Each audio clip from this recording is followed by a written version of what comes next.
d'excellence que l'Union pour le développement de Ndiambour organise chaque année. Pour vous présenter notre exposé portant sur les devoirs des parents envers les enfants. Mais avant tout, permettez-moi au nom de cette union de traduire mes respectueuses et sincères salutations à l'endroit du chef du village, El Hadji Khady Dramé, et à l'imam de village, El Hadji Ahmad Dam Dramé, et à nos parrains, M. Bamba Mbodj et M. Chahid Dramé. Assalamu alaikum wa rahmatullahi ta'ala wa barakatuh. À l'attente de nos propos, nous aimerions vous souhaiter la bienvenue à cette journée culturelle et d'excellence.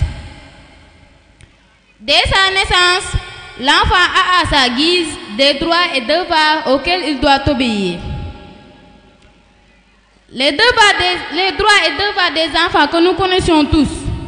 Il y a les devoirs des parents envers leurs enfants.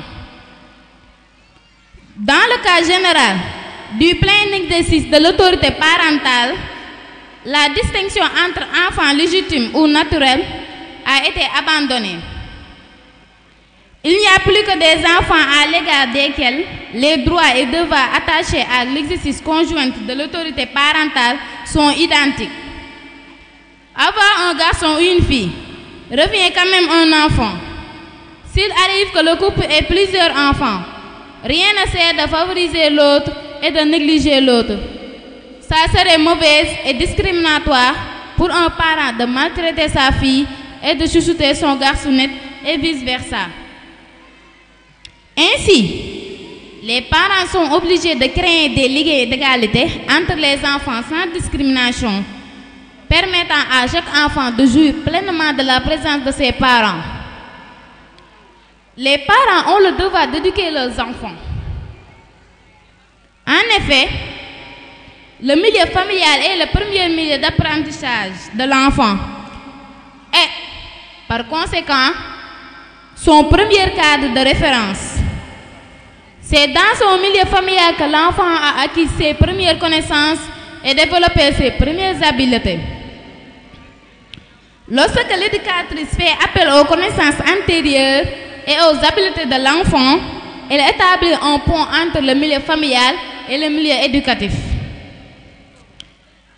Le fait de connaître davantage le milieu familial et d'y faire référence crée un sentiment d'appartenance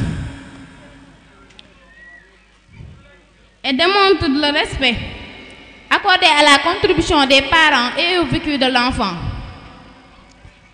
Lorsque les approches du milieu éducatif sont en harmonie avec celles du milieu familial, les messages perçus par l'enfant sont cohérents, harmonieux et favorables à son développement. Les parents ont aussi le devoir de protéger la santé de leurs enfants. Il leur appartient, notamment, d'autoriser un traitement médical, une hospitalisation, une intervention chirurgicale. Les parents ont aussi le devoir de surveiller le comportement de l'enfant, ses activités, ses relations. Il leur appartient de le protéger dans sa sécurité, sa santé et sa moralité, pour assurer son éducation et permettre son développement dans le respect dû à sa personne. Chacun des parents contribue à l'entretien des enfants à proportion de ses ressources, de celles de l'autre parent, ainsi que des besoins de l'enfant. Cette obligation ne cesse plein droit lorsque l'enfant est majeur.